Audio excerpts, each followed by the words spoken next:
Glenn Sapp with the Quincy Police Department joining us now. Thank you so much for being here today, Glenn. And we're talking about the department trying to solve the case of Chadrick Lindsay, 24-year-old, severely beaten while walking down the street last Saturday, right? What happened? That's right. Last Saturday night, we began working a case, a fairly brutal aggravated battery case.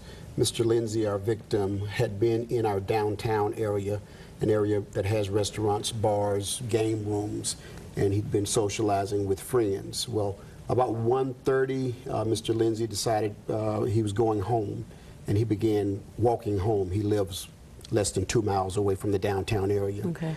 For an unknown reason, we have a witness that saw a group of young black males between their late teens to early 20s following him down one of our residential streets.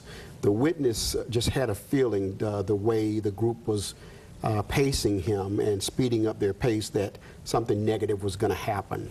So the witness lost eyesight of the group, but decided to go and inquire. And when he got down the street, he found Mr. Lindsay laying on the ground. He'd already been assaulted. Mr. Lindsay is still in the hospital in critical condition with trauma injuries to his head. We believe he was struck with some sort of a blunt object, which caused a great deal of injury to him. We know that there is a group of individuals, the 5 or 6, that know what happened. The witness could not identify at this time those individuals by name or anything. So we are offering a $1,000 reward starting today for anyone that can come forward and give us information identifying who those persons are. And Mr. Lindsay, he was known in the community as a really good person, right? So a lot of people are questioning why this would happen to someone like that. Absolutely. Mr. Lindsay was known as being a real nice guy, someone who somewhat really stayed to himself, kind of a quiet individual.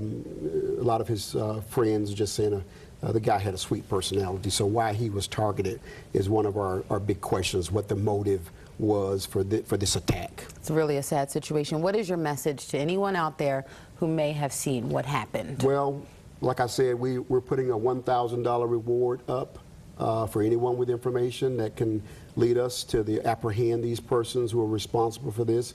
This was a brutal attack. We've got a young man who is still in the hospital a week later still in critical condition. And we know someone knows, or more than one person knows what happened, and we're hoping that this reward will encourage them to come forward and help us clear this case. All right, Glenn, thank you so much for joining us. And if you do know what happened, please call the police department. The number is right there at the bottom of your screen, 850-627-7111. We're back after the break.